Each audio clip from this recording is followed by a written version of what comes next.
For the next session, robust actionable data is needed to support decarbonization efforts and financing. Technology needs to be better harnessed in order to streamline the collection and availability of high-quality data to all stakeholders. And what does that actually mean in simple terms? Imagine getting a system, and it looks like an HR or expense data entry system where you have to enter at least 170 data points before you move to the next page. That's a killer. Another one is, we worked a few years ago with a bank that was turning digital, and to have personalized insights, it took us 2 years to clean and map and enter the data. So that's what we're meaning about harnessing data and technology. So help me welcome our next panel, which is going to be focusing on all of these problems. And to moderate this panel, we have Tim Jennings, Global Data and Analytics Practice Head from Synchron.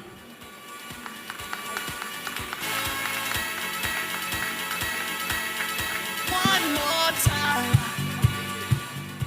Hello, good afternoon. Come on in.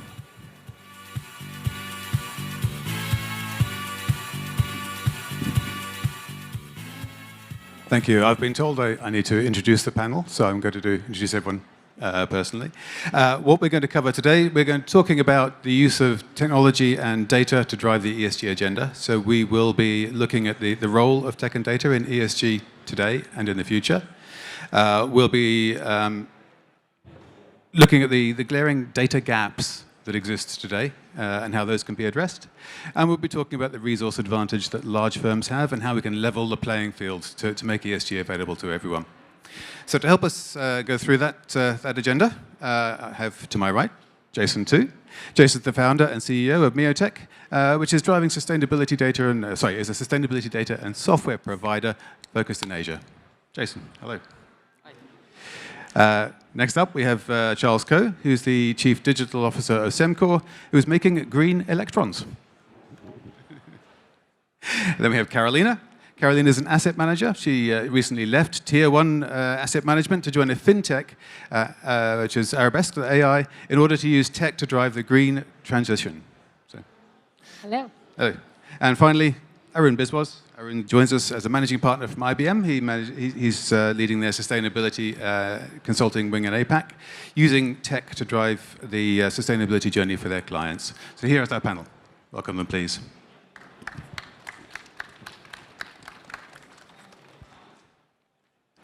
Cool. Before we get going on the questions, I just wanted to give a little intro into the background, the rationale for talking about ESG and finance. Because finance are uniquely positioned in the ESG world, in the world of driving that and making that effective.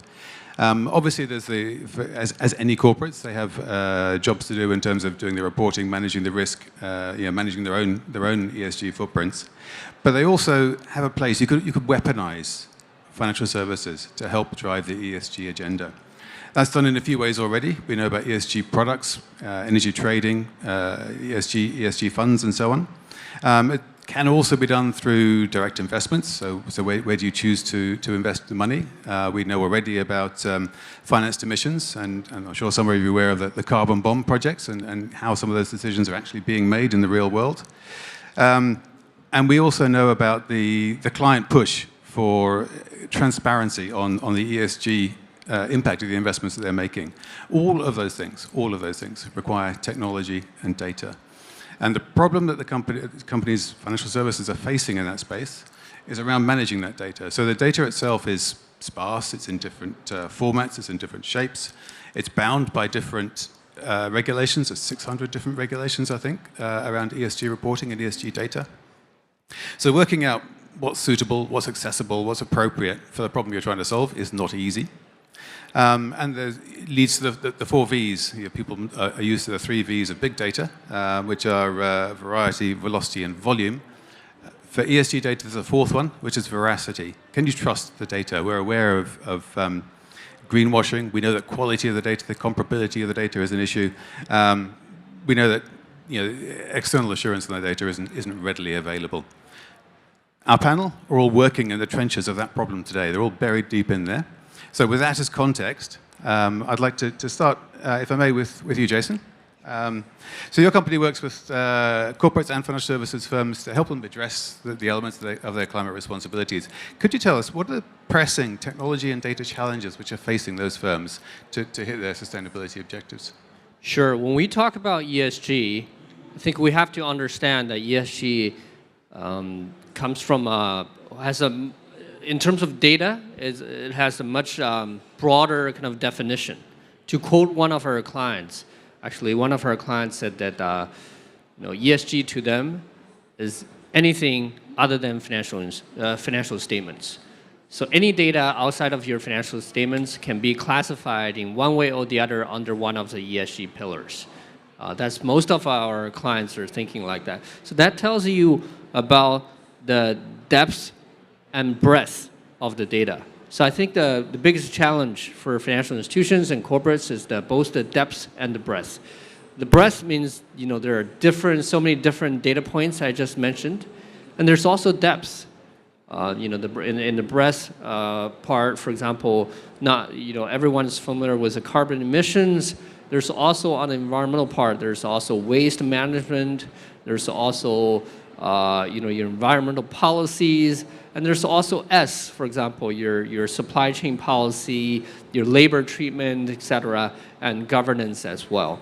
And on the depth part, for example, if we take carbon emissions as an example, and we tend to think that, Minio thinks that there's a whole, what we call value chain of carbon emissions data. There's from the very upstream, for example, it can be connected to the manufacturing processes, to in the middle where data is collected, it needs to be managed. And similarly, besides environmental, on the social and governance part as well, it's more like an entire, if I were to make an analogy of to financial reporting, right? You have your day-to-day, your spending here, you need to get it expensed. It goes into your company's expense report, and then eventually I'll get into the financial statement. It will be reflected in the financial statements. But same on the ESG side, the carbon emissions, and all your energy usage, your environmental policies, your waste management, water and solid waste, et cetera, and also your labor. There are just so many different data points that are embedded in the day-to-day operational processes of your company. That makes the job of collecting and organizing data so complicated that a software, an automated and an intelligent software has become a must. Let alone that it's not only the company themselves, it also needs to collect data from its stakeholders, like the suppliers or its customers. So it's very complicated. Yeah. Thank you.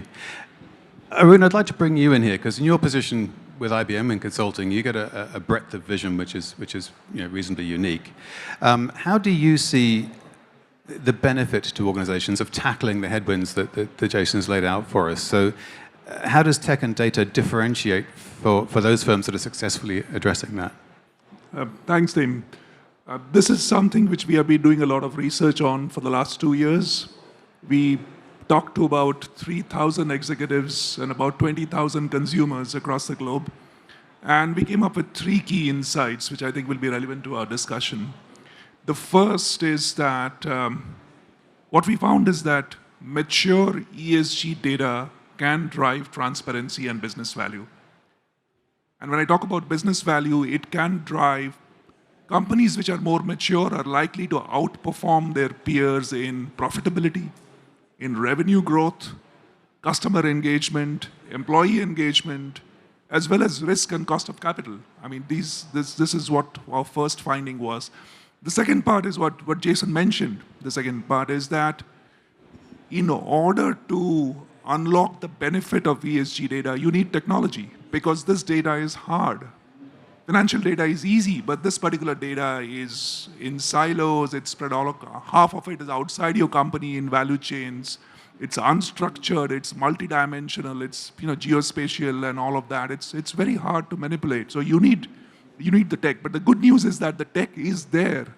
We are using tech such as AI, IoT, etc., to not only report, but also to actually influence operations and drive both cost, profitability, and sustainability. We are using it to balance electricity grids. We are using it to drive supply chains. We are using it to extend the lifespan of assets. We are using it for green financing. But, and there's a big but here, and that but is that it all depends on the quality of the data. And if the quality of the data is not good, you could be driving the wrong kind of solutions, and that is where governance comes in. And we are keeping governance at the top of our agenda as we are thinking through solutions. Thank you very much. Carolina, you're a consumer of that data. You're a user of that data. You're someone who's trying to build insight out of that information. Can you share with us then how you think financial services can and should use that to drive the sustainability agenda? Yeah, absolutely. And linking on what Arun is saying, what from our side we're doing is trying to get the financial world to actually step in and put pressure on companies on disclosing. And the way we do that is effectively, we realize that asset owners, if you take them as an example, it's not that they should or they could look at this data. They have to because of the risk. And so this is very much the risk of investing in companies that actually are not going to transition, that are going to be left behind, or companies that actually are going to be caught into a reputational scandal because the next generation is not going to accept that. And so maybe I'll give you two examples, if I may, on how technology and data comes together to accelerate that. And actually, this is the reason why I left the asset management world to join a fintech that focuses on portfolio management services, because I was a bit restless. I thought that unless you go and find the latest technology, and here I'm talking about the cloud and AI, it's very difficult to accelerate the agenda.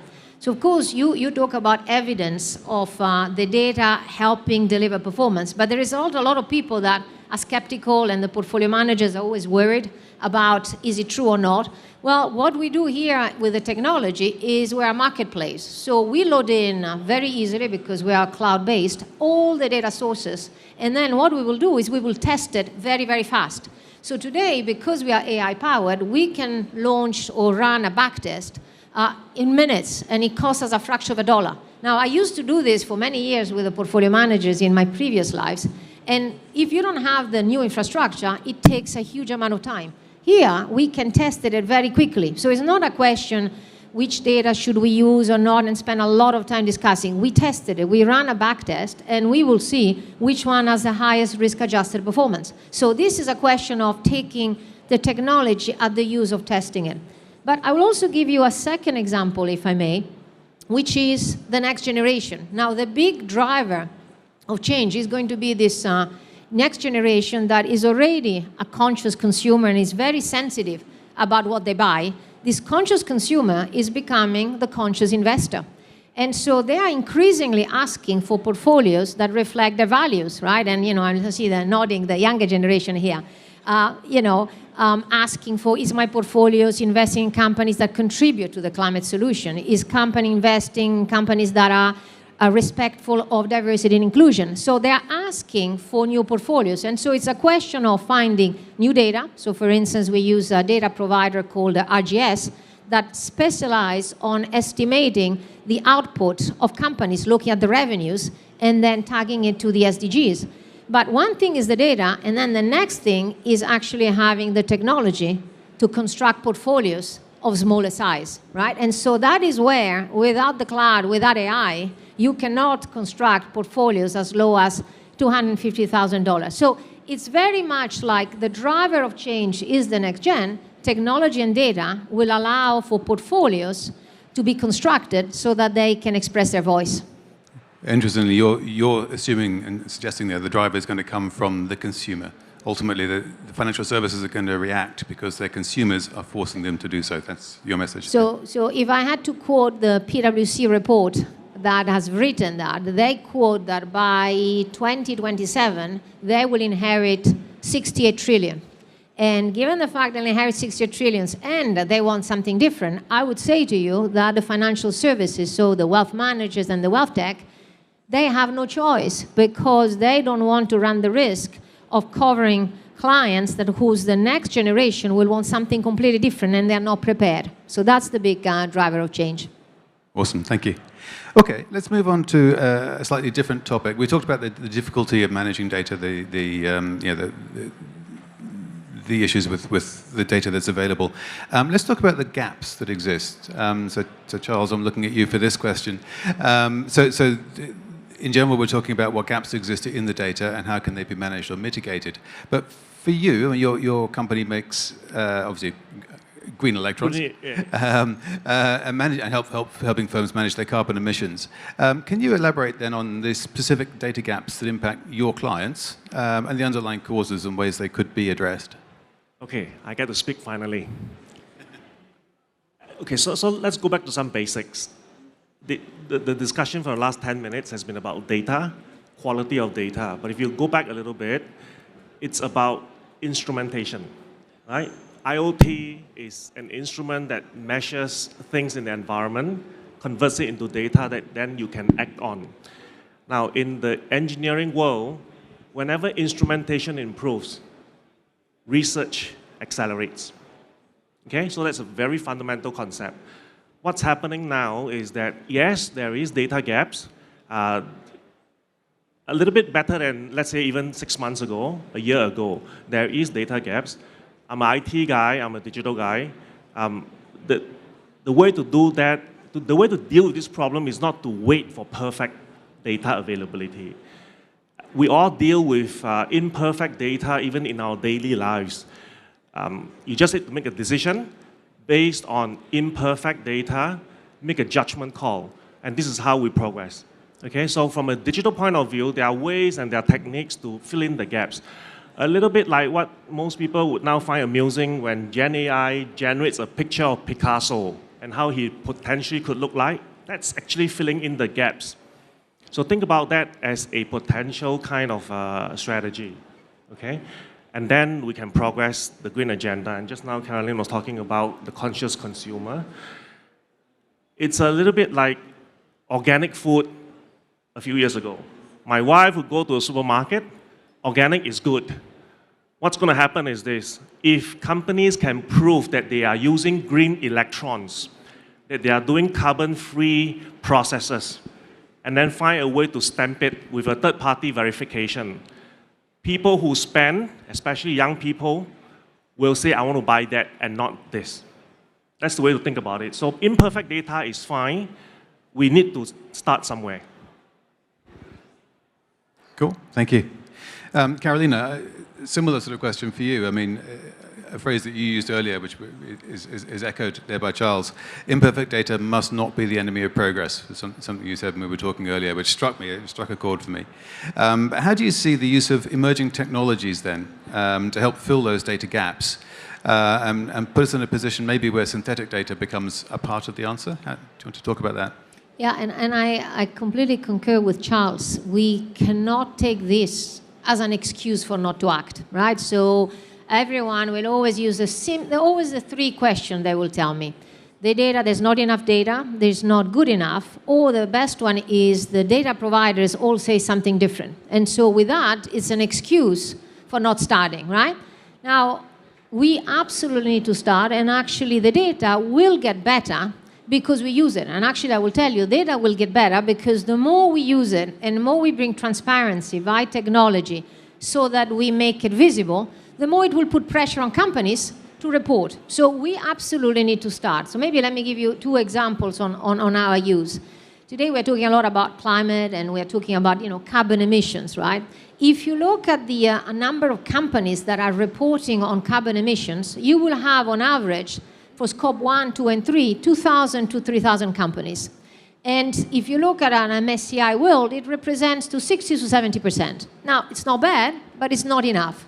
So we, of course, rely on data. And so, for instance, our sister company, ESG Book, what they do, they use machine learning to effectively filling in the gaps. What they will do is they'll analyze the relationship between carbon footprint and the characteristic of the company, test the accuracy of the model, and then can extend the data from 3,000 to 30,000.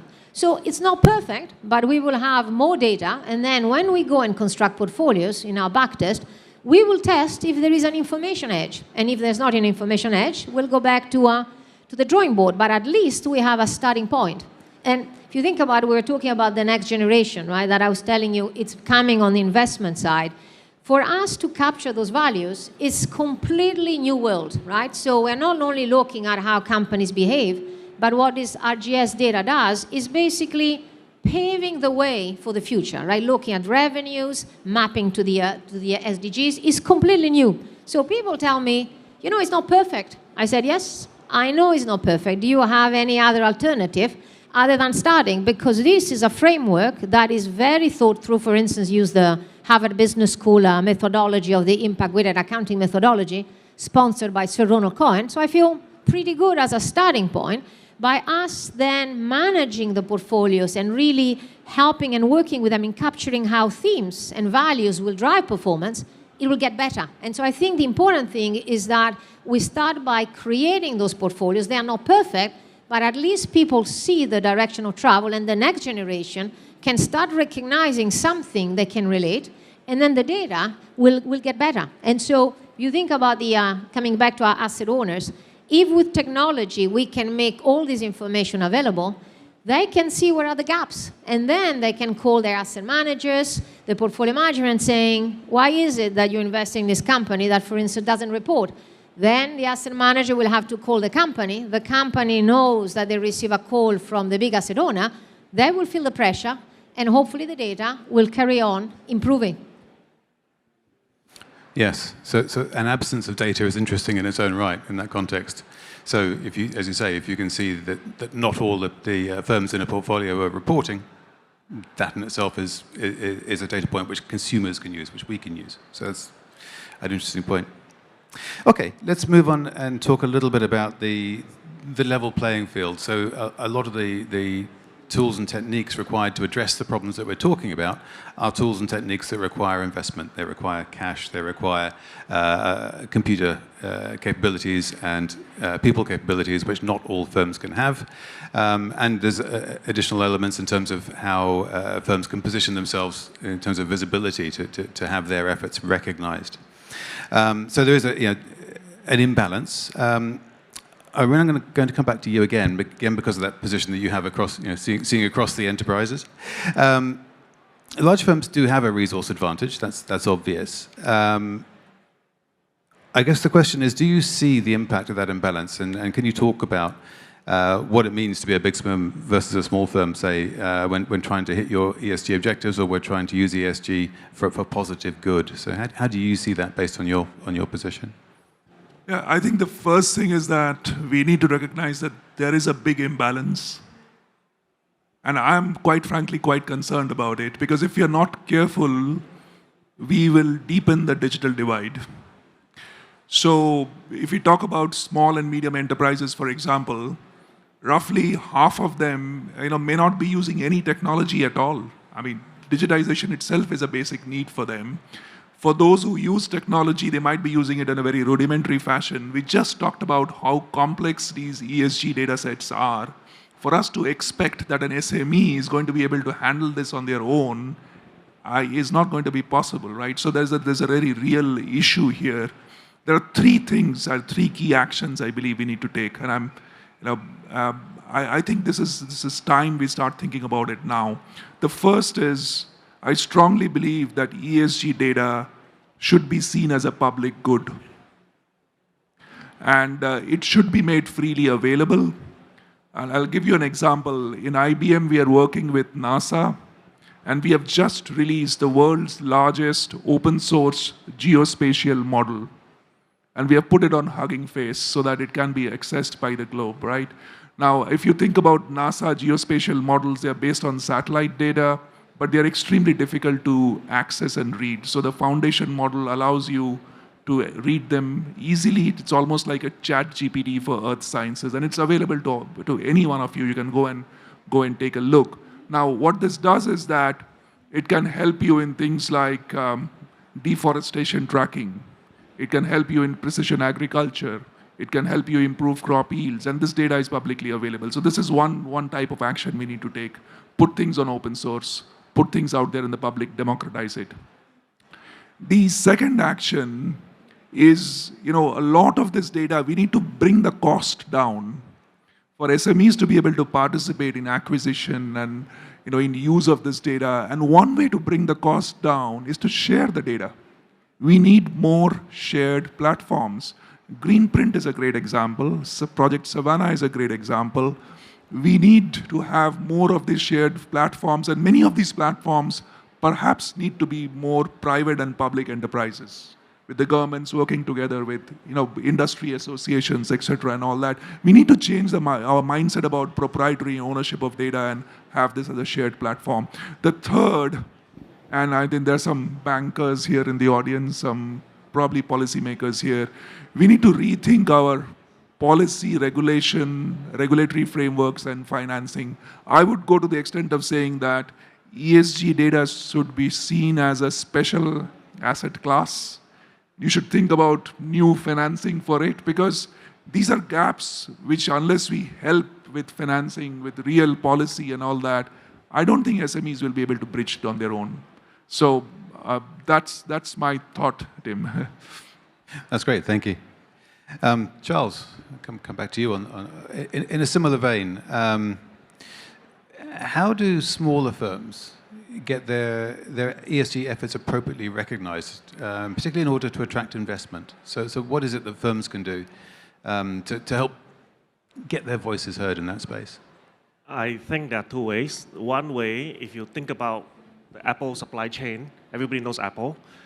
Apple makes their supply chain comply with the Apple headquarters standards. So if you are not going to be able to do something that is compliant to their ESG standards, you are not going to be given the next contract.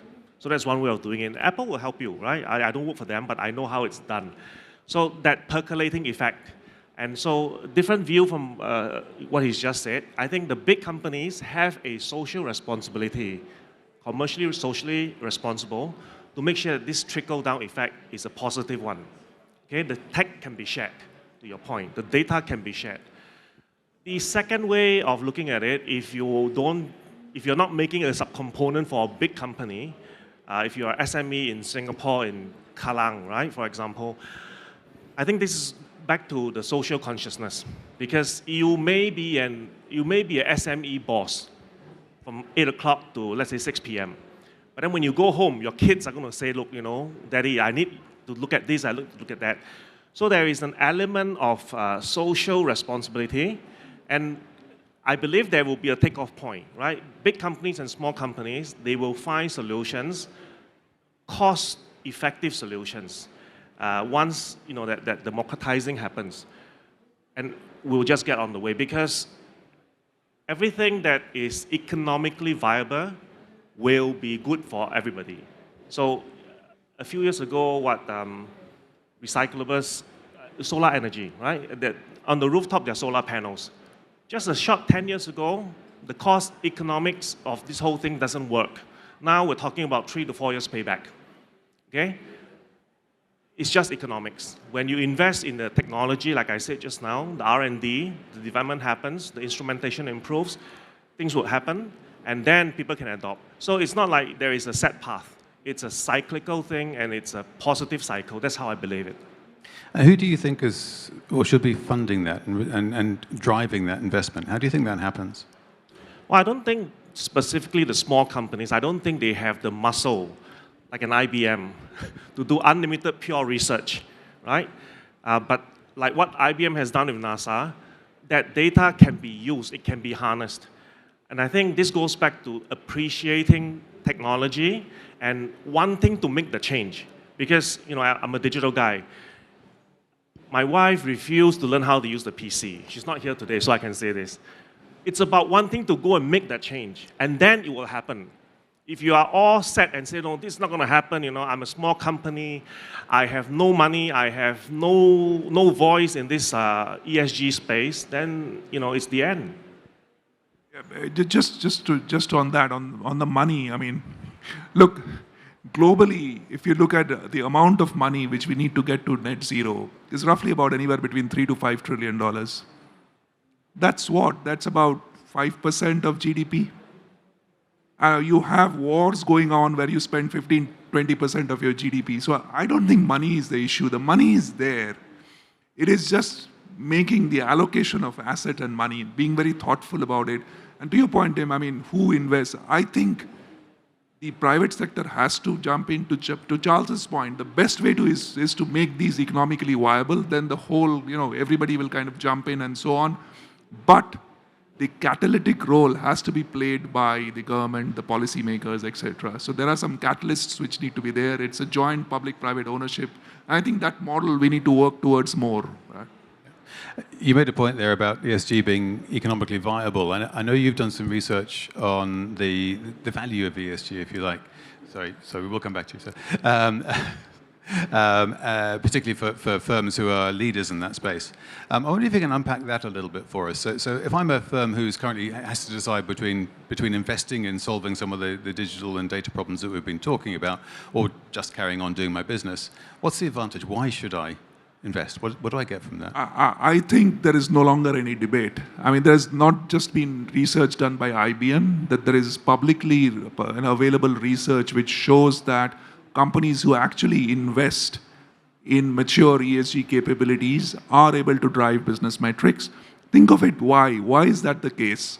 Because the first thing is that the moment you go beyond financial metrics and start looking at a simple thing like your value chain, ESG metrics force you to examine your value chain, not just your tier 1 suppliers, but your tier 2, tier 3, tier 4 suppliers. The moment you're doing that, you're automatically creating more resilience. You are creating more opportunities. You're probably partnering better with your suppliers and so on. So the transparency and visibility that ESG data demands creates a lot of new business opportunities which mature companies can exploit and are exploiting with proven results. Cool, thank you. Can I make a point? Please. So now we're in post-COVID world. If you remember 3 short years ago, for those of you in Singapore, the small businesses, the hawkers, they refused to even use digital payment. COVID hit, they didn't want to touch the cash. People started doing scanning of QR codes. And now it's de rigueur. Everybody accepts it. So the QR code, there is no R&D inside. It was invented by Toyota like 40 years ago.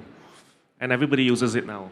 So, it's a matter of saying, I want to go and do it. And in Singapore's case, during the 3 years of COVID, people knew that they have no choice now.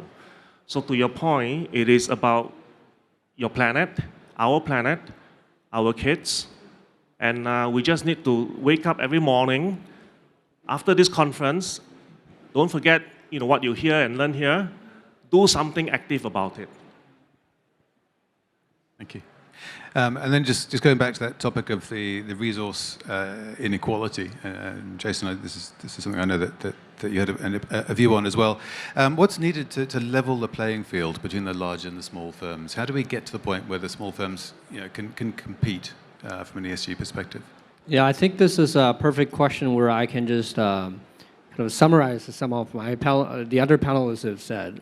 First of all, based on our experience, big and small firms, just to echo what I heard, big and small firms, they care different things. They care about different things. So, they all care about ESG, but the big firms care about environmental, social, and governance. Smaller firms care about earnings, survival, and growth. Another set of growth, ESG. And I just want to, speak a little bit about our Miotech's kind of field experience. When we work with large to small corporates, we think there are only 4 what I call hardcore reasons our prospect would like to adopt a sustainability or ESG related solution. The first one is that if the regulator asks the company to do it, they will do it. The second one is their client. If the client asks them to do it, so the supply chain concept, they'll do it. The third one is an investor or bankers ask them to do it, they'll do it. Now, unfortunately, the second and third one, if you think about the reasons behind it, is still driven by regulation. So all first 3 are driven by regulation. And there's a fourth one. The fourth one is is probably the one that we expect in the future, and we hope that it can drive the adoption in the market, which is the invisible hand, the market force. So if for example, in the capital market, if my market cap can, grow, then I'll do it. Or if, for example, by doing that, I can generate more profitability, then I'll do it. So I think, again, until this stage, I think regulation is still the main driving force, where the market forces are forming, but it's still going to take time. And lastly, I just want to conclude my answer with one quick kind of concept within ESG, which is very important. There's a saying that don't create a social problem while you're solving an environmental problem. So I think there are many ways that we can increase the adoption, including, for example, some of the other panelists also touched on subsidizing. So should smaller players be subsidized, for example, by the banks or their large customers? And we're effectively doing that. So we, for example, with SMEs, we charge the banks with their SME portfolio. With suppliers, we charge the customer, the large customer. So I think there will be, and we're in the process of working out a kind of mature and market-driven way to increase the adoption right now. But going back to your question about the level playing field, I think there isn't a level playing field until the market forces are more mature and where it drives everyone in the market toward the same goal. Okay, so can I ask the $6 million question on that, which is, how do we get there? What is it that will bring market forces to bear to level that? My quick answer is that, in our economy, the financial institutions are already there, right? Financial institutions driven by regulation, they're already driving the other players. And also, just want to echo again some of the other points that we've mentioned before, consumers.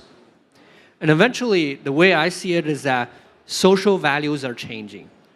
So social values are going to eventually be converted into financial values, because they buy the stocks, the younger generation invests, and then financial values are going to be transformed into what? Into financial valuation models, and that's going to drive the entire value chain, of the market forces. I'll leave it to the other panelists. Okay. Follow the money.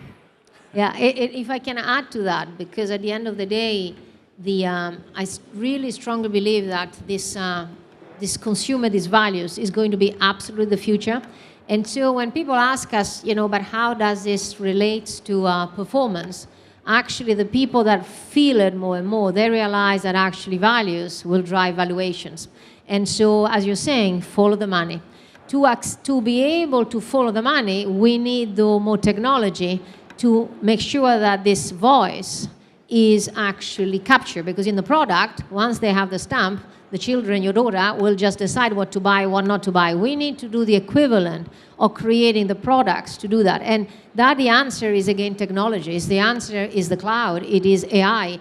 And so actually this technology is made available actually to the smaller players, to the smaller wealth managers, to the smaller wealth tech, because they can easily access it by SaaS. So that's where things will move. And I think the more the supply starts to be there, the more I think this voice comes through, and then the chain will feel the pressure.